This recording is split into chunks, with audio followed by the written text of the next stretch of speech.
Good evening, everyone, and welcome to the October 20th, 2025 board meeting.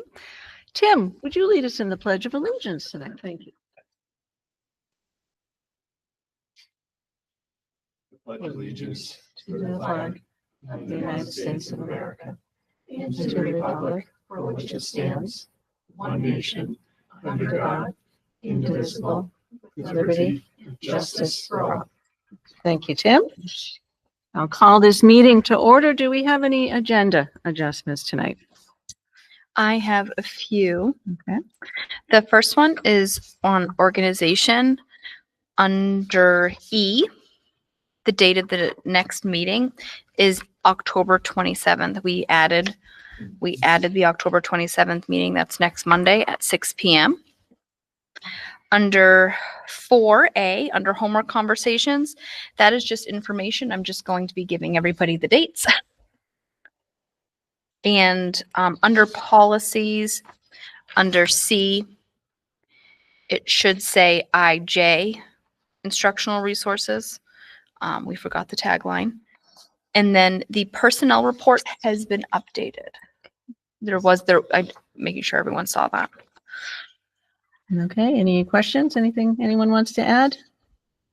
No? Okay. So the date and time of our next meeting, in my understanding, it is a budget presentation meetings. Okay, and that is on October 27th, so a week from tonight at 6 p.m. And then we have review and approval of minutes. The agenda says September 15, 2025 and October 6th. The September 15th, 2025 has already been approved. So that those do not need to be approved. So we need to look at the October 6 ones. Excuse me. Okay. I believe they were adjusted and they needed to be approved. Okay, that's what we weren't sure. They were approved as amended. They were approved as amended. Okay, Okay, sounds good. We're all set. Okay. Thank you, Ariana. Okay, so at the looking at the October 6th one, does anyone have any comments? Have you had a chance to go through them? I'd like to make a motion to approve the minutes for October 6th as presented. Second. Okay, all those in favor? Aye. Okay, those minutes are approved. And we don't have anyone here for public comments. Is there anyone on the phone? Do we have anyone that would like to make some comments? Nope. No participants tonight. Okay. Board chair remarks. I don't have anything for tonight. As everyone knows, our board chair, Mitch, is out for a couple weeks and I'm filling in and I didn't have a chance to prepare anything. So I don't have anything. So we're going to move on to reports to the board. If we could start with Dr. Pogorzelski. Thank you and good evening. I wanted to just provide a quick summary to the school board about the in-service day work that we had on October 10th. Professional development days are critical because it allows our principals extended periods of time to work with their staff.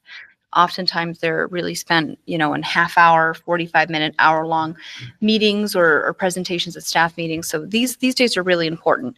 Staff at Highbridge worked with NHLI, again, working on beginning the competency work there. Staff at Boynton were able to do a data dive and then continued with the work that they had begun with NHLI. And then staff at Messinic spent the day with John Spencer on inquiry-based learning. All staff had the opportunity to participate in different wellness activities that ranged from walking, scavenger hunts on the Storybook Trail, tea and crafts, and accessing the flu shot clinic. Staff were very appreciative of this. This seems to be going over very well. The wellness committee is arranging this time for everybody. So again, while it was a busy day, there was a lot that was done. Probably the big thing that I wanted to mention tonight was the cell phone use on extended field trips. So this is specifically coming about due to what I would interpret as the lack of participants at the middle school level making commitments to the DC trip. Rumor has it that they were waiting to see what the stance was going to be on cell phones on the field trip. So we're looking at this very much like an extension of our policy. So we are not saying you cannot bring your cell phones. We are saying, just like our policy says, is that there's a time for no cell phones, then there's a time for cell phones. So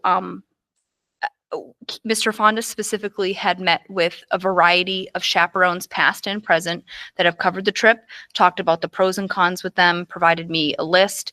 Mr. Fondas and I talked. We've talked about it at an admin meeting because this could impact other extended field trips, such as band goes on one to the Great East Music Festival. The seniors can sometimes go on a senior trip. So it wasn't just for Boynton, and we had discussion about it. I think that every field trip is going to be uniquely different. But I think generally speaking, our goal here is going to be to uphold the policy that we currently have. So while bell to bell we might not be able to do during instructional time on the trip, cell phones are not going to be allowed. I will argue that this is the past practice that we've had with cell phones, is that there are time and place for them to be out. On the 8-hour ride to Gettysburg, it's appropriate for them to have their cell phone out. While they're touring the city at 8 o'clock at night, getting their tour guide explanation of the different monuments, not appropriate. So Mr. Vaughn is going to talk, and staff are going to be cleared with students when they can use their phones and when they cannot use their phones. The other piece was the cameras. Are we going to allow students to use their cell phones for cameras? And based on what we kind of looked at as the fiscal impact, a disposable camera costs $15, and then to get it developed is like another 20. That's a lot of money for 25 pictures. So again, trying to be fiscally conservative, understanding the trip is already expensive. That was just one expense that we did not want to add. Staff have confiscated phones in the past. And again, per our policy, that they'll do that again. So again, we recognize that each field trip is different. We might have to adjust, but generally speaking, moving forward, that's how we're going to handle this. My hope is that Mr. Fondas, when he puts out this message, will then see an increase in the number of participants. I think at the last meeting, he had mentioned there were only 11 that had signed up. So I think that we'll see an increase from there on. Do they have a minimum participation in mind or DC? There's not the tour company does not have a minimum. However, the bus cost you have to pay for the bus. So at some point it starts to become too expensive for families to commit to. So I think he was hoping for 30 kids. I think it was around. He wants more. He'd love 2 buses, but I don't think that he thought they would get there. So we're hoping to increase that number significantly. Heilman Security Training Group. We're doing a parent night, just very similar to how we did last night. Joe Heilman is going to come November 13th and talk with parents, any parents who want to come, 6 to 7 in the auditorium, about school safety and security. He'll kind of go over some of the stuff that we are talking about in schools with kids. Again, we are building our program based on what happened last year, but understanding that there may be some parents that are new to the district, some parents that couldn't attend last year. So much of what Mr. Heilman is doing is the same. Again, working with staff, and we're going to, again, start drills in November, December. But we wanted to have the parent night first in case any parents had concerns. So we'll be advertising that. Welcome everyone here to attend. Last thing I wanted to touch on was the budget meetings went very smoothly. I felt that the department heads and principals had really, really worked hard to bring forward thoughtful budgets. So I appreciated the input from the other SAU staff, the board members and the ABC members that attended. I appreciated that select members from the town of Greenville came and attended and observed. So the next step, again, Rachel this week is spending her time kind of making those changes and requests that we had made in those meetings. Principals and directors have given Rachel their updated sheets, and she's now putting that all into draft 1. So again, we're looking forward to presenting to everybody on October 27th, draft 1 of the budget. Any questions? Go back to the cell phone use Mhm. and on photography. Are there any guidelines for uploading photographs to social media? That's not something that we monitor. We talk with kids about taking pictures, for example, being conscious of if you take a picture of another person that's not even part of our group, like, don't do that. There's oftentimes in the museums, and depending on where you are in DC, there's signs that say no photography, right? While we don't monitor social media use, we do try to explain to kids.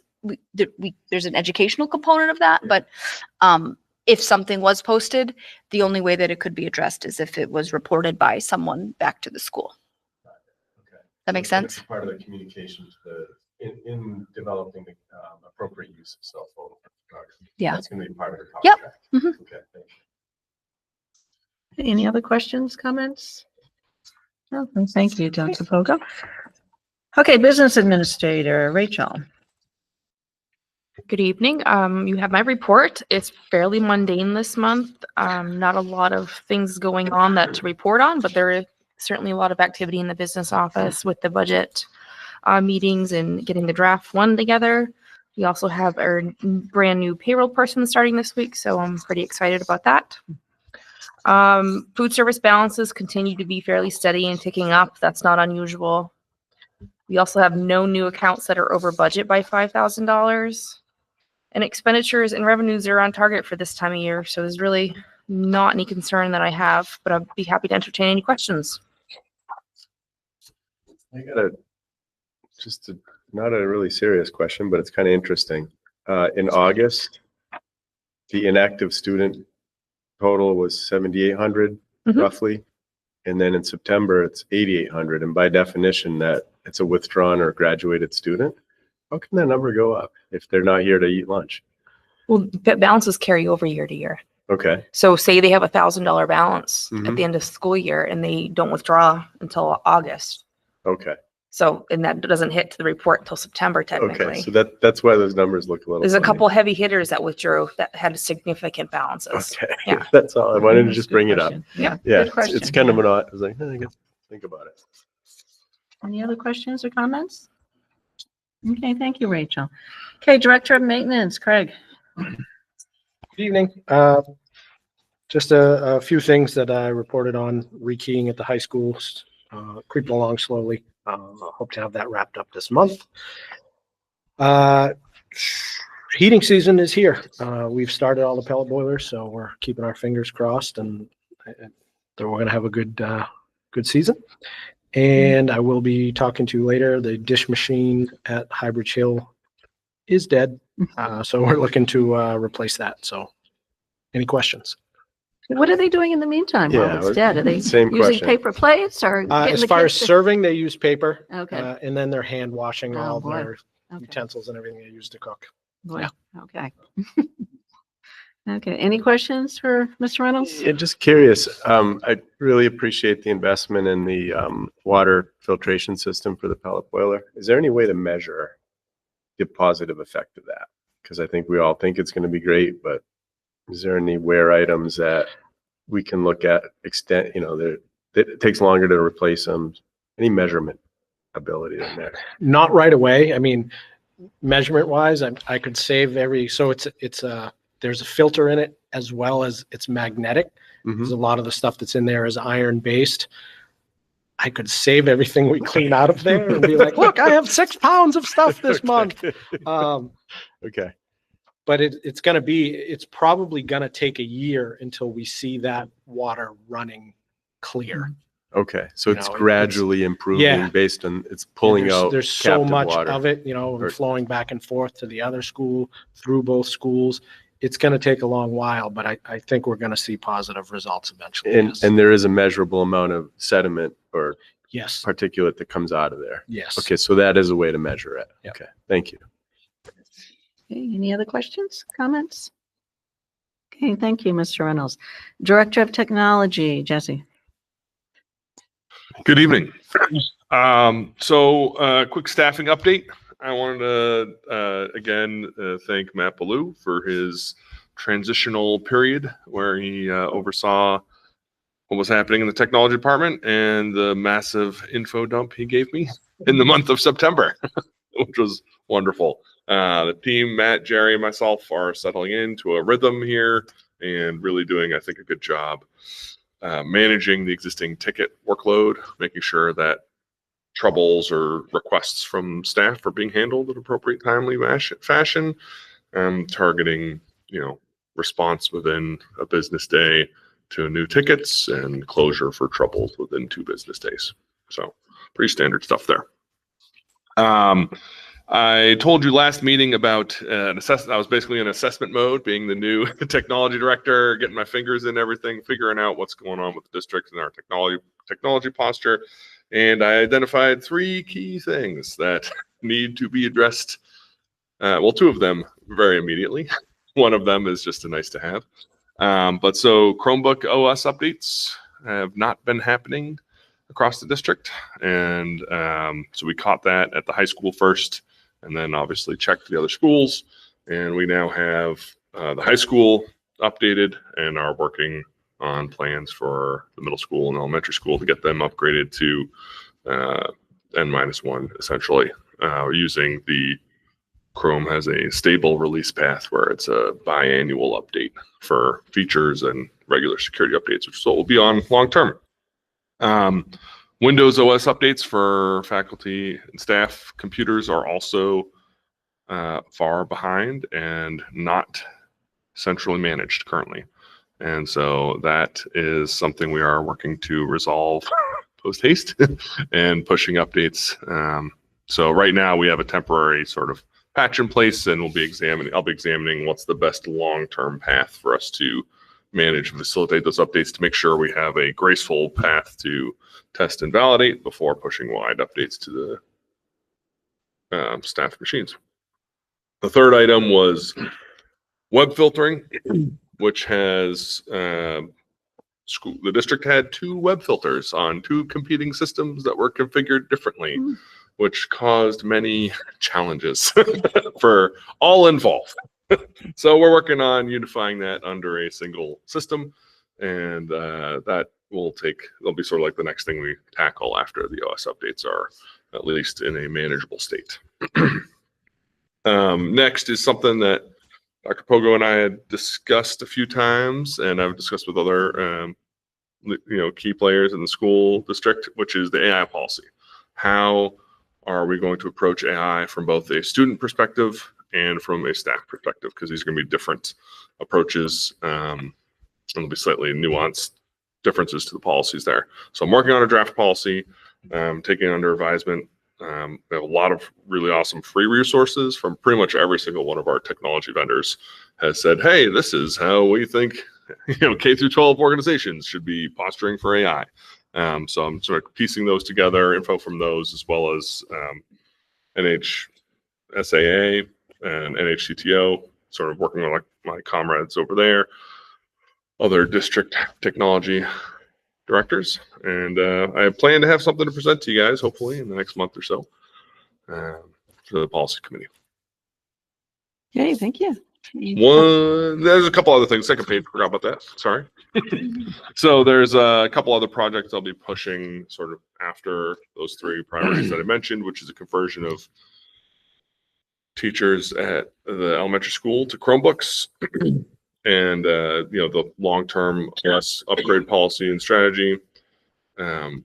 Long-term, just making sure we have solid documentation. Everything I touch and everything I have touched over the last month and a half, I have documented. So we have it's not a well-organized, but there is a complete knowledge base for everything I've touched.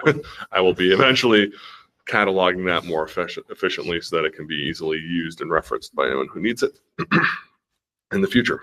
So, and then there's continuing the infrastructure audit and the asset audits that were started and then paused when we discovered the operating system challenges. Any questions? Yeah, got a couple of conversational questions. Yeah. And Liz, I'm going to dive a little tech in this one. Are we using the tools that, and I'll probably just go, Jesse, are we using tools that we have currently to develop the update policy or the automatic update? Do we have them in-house? Is there any, can we use the applications we have? Yes. So for Chrome, yes, it's native inside of the Google Workspace. Yeah. So that is what we're using for that right now. For Windows, we're just, our patch for that is like our Band-Aid, so to speak, is group policies. Okay. And then I'm going to be exploring, I believe, through ESET, also through potentially Fresh Service. There's a few options for how like tools that we have that can help augment that instead of just standing up a WSS server, which is sort of the main, that would be the fallback. Okay. So we're using the, yes. So yeah, I don't think we'll need to purchase anything additional to make this happen. Yeah. It's more of just figuring out what's the, like, there's a bunch of different tools we have that sort of do parts of it, and we want to mesh them in different ways or just do a WSS server, et cetera. Got it. Okay. And then DNS web filtering, which are the products? Because last year we accepted as a school board a Cloudflare product. Is that one of the DNS web filtering? So that is one of them. Yep. We have Okay. Cloudflare and we have Securely. So Okay. those are the two competing ones. And they're we're going working on. to continue to work complementary, or is it one is going to take over the other, or what's So we're going to focus on Securely as our primary. So we're going to still use Cloudflare at like a higher level to like for our email, et cetera, which is still going to be involved there. But the downside to Cloudflare is it doesn't, like the free version that we have, does not allow us to have granular control to say give a student a different web filter than a teacher has. And so Securely allows us, it's like integrated into our OU structures. We can at a very granular level control who gets what web filters and exceptions to them, et cetera. Okay, thank you. And then the last thing is you're talking to the three people in the policy committee. Love the AI policy. I think it's needed. And then at some point, I think we can have a presentation during one of our policy committee meetings. Yeah, I'll let you guys know when I'm ready. Next month or so, I'll shoot send you guys an email and figure out what works. Thank you. Thank you, Jesse. That was very informative. You're welcome. Okay, moving on to unfinished business. Dr. Pogo. Yes, so I just wanted to update everybody on the homework conversations. We had the first conversation today at Messinic for staff at 3:30. Tomorrow, October 21st at 9:30 at Highbridge. That'll be in the cafeteria. And October 28th at 7:45 at Boynton, and that will be in the library. So we look forward to seeing anybody who comes. Okay, thank you. Any questions on that? Okay, moving on to new business then. Ms. Gray. I've got a couple of things on the agenda for new business. Discovery Education has been a longstanding supplemental resource that the state of New Hampshire has purchased for districts for the last 3 years. The state will continue to support that, but it has changed the way in which they're funding it. They have issued each district a grant per school of the amount of $3,000. And essentially it just purchases this program and the continuance of the resources. It is a very robust digital resource where staff can go in and get content that is tailored to a variety of levels. So if I'm a high school teacher and I am teaching something about the Civil War, I can get a variety of resources at a variety of reading levels that can meet a variety of kids' needs. So a great tool all in all. So I'm looking for the acceptance of the Discovery Education Grant in the amount of $9,000 to allow us to continue to use that resource at each of our schools. Okay, can I have a motion to accept the Discovery Education Grant in the amount of $9,000? I'll make the motion to accept the Discovery Education Grant in the amount of $9,000. I'll second it. Okay, all those in favor? Aye. Anyone opposed? Apparently not. Okay, moving on to your other one, the data coach. Yes, so we are interested in contracting. Dr. Pogo talked about this a month or so ago as well. We're interested in contracting with a familiar resource to the school district, Jennifer Susing. She served here as a curriculum support person for a number of years. She is an educator in the state and provides mentor services to principals, superintendents, et cetera, all over the state these days. One of the things that we benefited when Jen was a member of our staff is her ability to diagnose, to use and create structures around data, but then to support the facilitation of a data-driven initiative. And so Dr. Pogorzelski and I were talking about how we could make use of a data coach, of Jen Susing's dating coach skills to facilitate forward momentum at each of our buildings with our principals. So this data coach would serve Dr. Pogorzelski and I and the administrators, and then she would work independently with each of those administrators to help them create structures to drive their data-driven initiatives at their buildings.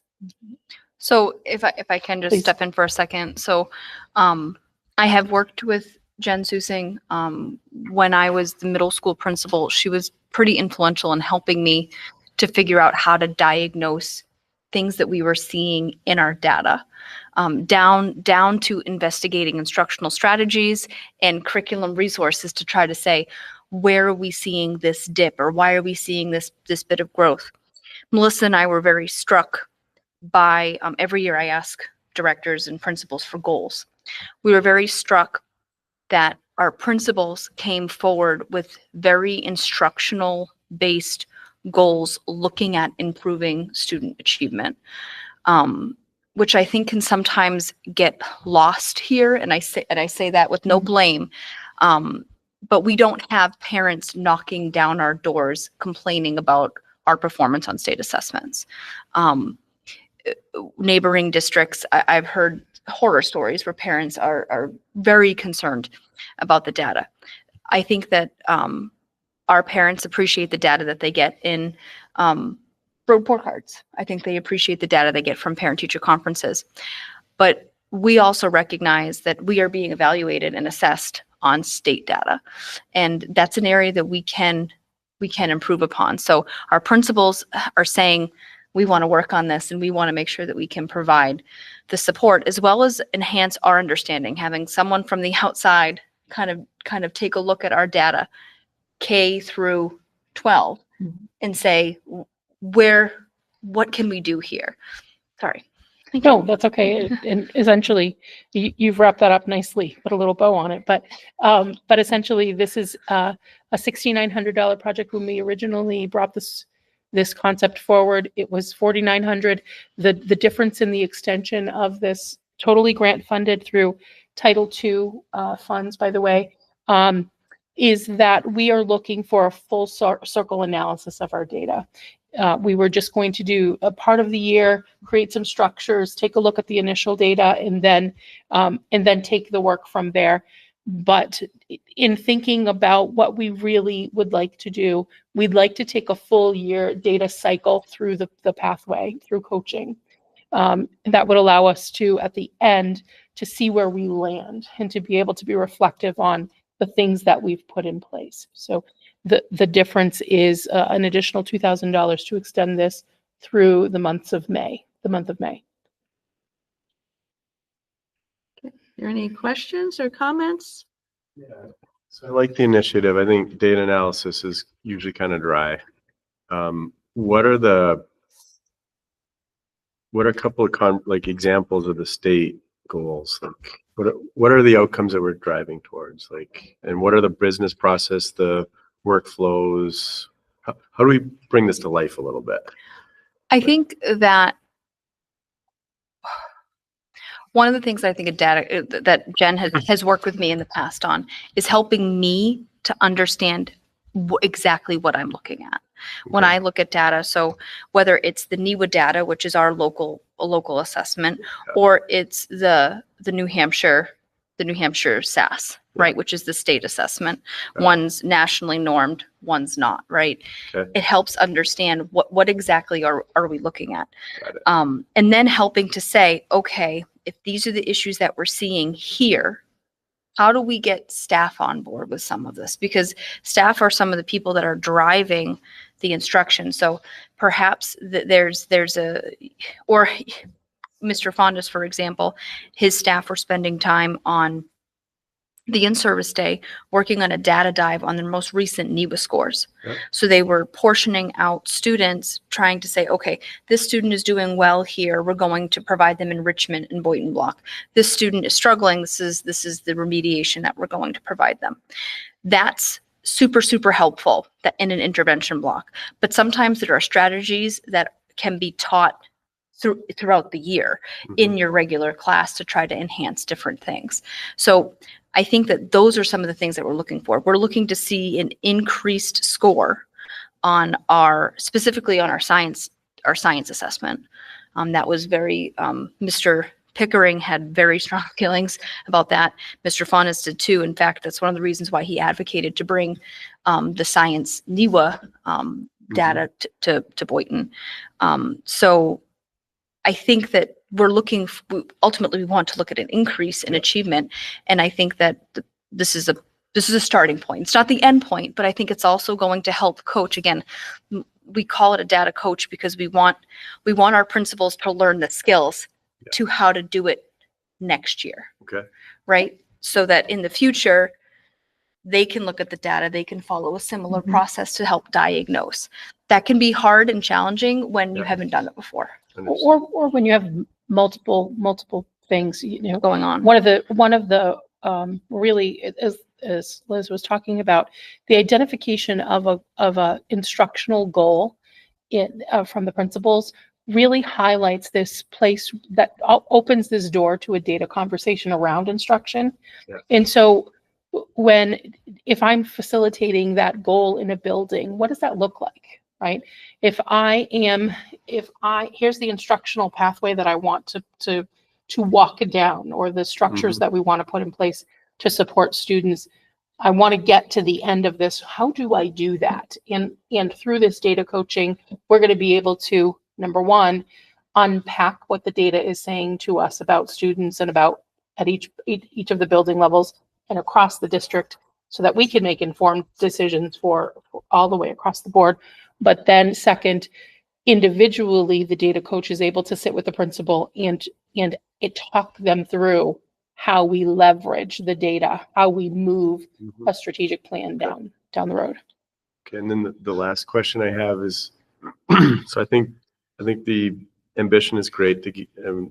What I'm hearing is, like, I know high level is like how do we get achievement up, and how do we measure and use data to drive that? Will this program have any documentation, like a guidebook or anything as an outcome of it, so that this document could be passed to another principal or like successively year after year? Or is it a one-time professional development activity for the people who are currently involved? A couple of things that are in place that need refreshing are the ways that we look at data, the data dive process. There is a process in place. It's a little antique at this point, and we need to infuse some energy into it. Yeah. So I suspect that out of this process, we're going to be able to refine our data dive process across all buildings. That we will have a plan for how we unpack data. So I think that's one of the outcomes.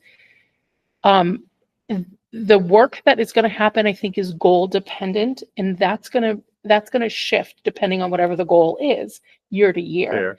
Yeah. So I'm not sure that we'll have sort of a playbook other than how we strategically engage from data to initiative. That's fair. Yeah, but even saying the idea of a playbook, repeatable playbook year over year, adjusted as you go, that type of thing, just to kind of get some of this documented. Yeah, I think our coaching model, we're hoping that that's part of the process of that mentor piece of the coaching. And we're including the two coaches at two of the buildings in these conversations, Mhm. as they may be critical in leveraging some of this, Okay. some of where we go. Assistant principals Mhm. as well. It's not just principals. It's Understood, yeah. it's So building there's gonna be goals kind of and- like a mentorship to keep it fresh and Yeah, and and apply Melissa it. and I will be part of the big discussions, and then the individual coaching when, when Jen's working with each individual principal on what are your strategies to try to hit this target. Mhm. That's going to look a little different. That's going to be individual, but again, we'll be there, and our goal, hopefully full circle, is that we're going to see these steps taken throughout the year, leveraged, Exactly. and we're hoping improvement. But I think that the next step to that is the accountability piece that comes into evaluation of our administrators, right? That when Yeah. we develop a goal and we have provided this coaching, we look for evidence of this implementation down the road, like we would if we were introducing professional development to a teacher or And it becomes a know. measurable goal potentially? Okay. Yep. All right, thank you. Any other questions or comments? Okay, I'm looking for a motion to approve the data coach proposal as presented. Make a motion to accept the data coach proposal as presented. I'll second it. Okay, all those in favor? Aye. Aye. Aye. Any opposed? Okay, it is passed. Okay, request for food service, capital fund reserve. Hello again. So as I was saying, the dishwashing machine at the elementary school had some troubles at the end of last year, have continued this year. We've had the vendors in a few times and it's been deemed unrepairable. Presented, I gave you guys in the portal or 3 prices from companies.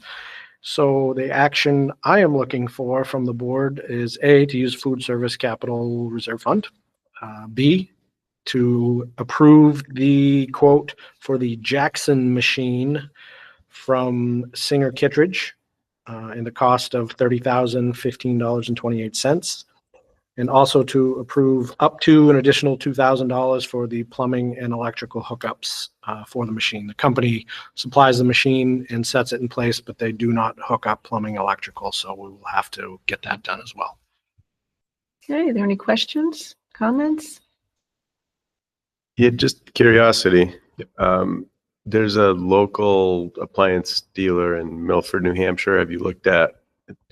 I reached out to several companies and I kind of, under the time constraints, I went with the companies that I had heard back from essentially. And And that you got need a back to dishwasher. me and Got it. would come out and look. Okay, thank you. Or significant lifespan difference between the different machines that were quoted or? Lifespan, no, they're typically around 15 years for these dishwashing machines. And with the hard water we have here in town, we're at about 13, 14 years with this one. So the lifespan, all about the same. So Okay, anything else?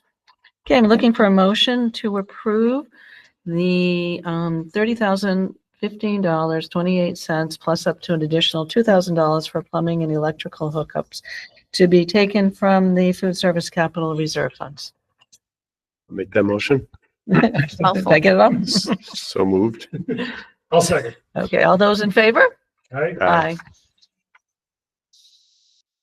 Okay. Moving right along, we have some policies to take a look at tonight. And is that something, Tim, you want to speak of or, Good. or do you? Okay. So the policy work today is going to cover a new policy for New Hampshire Parent Bill of Rights. That's going to be recommended to be approved. And the other policies are related to the the I series, which are related to instructional. I'm just trying to get my notes. And those are together. first read ones, correct? Correct. Yeah, That's a okay. first read. Yeah.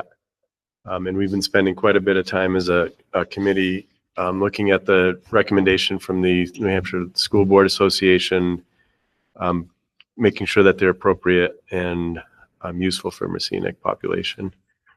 The IMBC was a redundant policy and we're recommending a removal of that. Okay, on the AB, New Hampshire Parents Bill of Rights, that is something that is required by New Hampshire law. That is Is correct. that correct? Okay, Yeah. and that's why we need to expedite it? Yes. Okay. And if Yeah. I may, it's Yeah, something please. that we're already doing. So we have to post the Bill of Rights in certain places, and we've done that. Again, following the law on that one. And then the other ones are reflective of changes made in the Ed 306s. Most of these were minor changes. We've saved the heavier hitting ones for November and December because we're not busy that time of year at all. So Or less so, huh? So are we looking for a motion to approve the AB? One. approve the AB as expedited. Okay, Yep. it's expedited. Okay, looking for a motion for that, to approve the AB New Hampshire Parents Bill of Rights to expedite it. I'll make that motion. I'll second it. Okay, all those in favor? Aye. So approved. And And then do any- we need a motion to remove the It's we do 2 reads on that. 2 reads? Okay, so we need to wait on the removal one? Yep. Okay, so moving right along to agenda building for our next meeting. Is that solely just budget It's presentation? It is just, we added it in as a budget meeting, we recognize that it could be a little bit long. So we're trying, I mean, if there was an emergent issue, we would bring it up, but we're really trying to keep it budget related. Okay. Other than that, October or November 3rd as well. Anything that we need to add to that? Okay. Okay, personnel, we have a Resignation. resignation. Mhm. So we had an adjustment under the personnel, if everyone's taken a look at that. And I'll be looking for a motion to accept the personnel report as printed. I'll make a motion to accept the personnel report as presented. I'll second it. Okay, all those in favor? Aye. Any opposed? Okay, so. Okay, next we have final public comments. We have no one, so we're moving right along on that. And I still no non-public? I don't have a I reason. don't have any reason. Any reason to go into non-public? Okay, so at this point, I'd like to adjourn the meeting. Make a motion to adjourn. A second. All those in favor? Aye. No opposed? All right. Thank you. Okay. Thank you, everyone. Record time. Yeah, Record what do you time. know? It's- Told you, 45 minutes. but- We like you as chair. Yeah. 45. Too early to usurp bitch and just.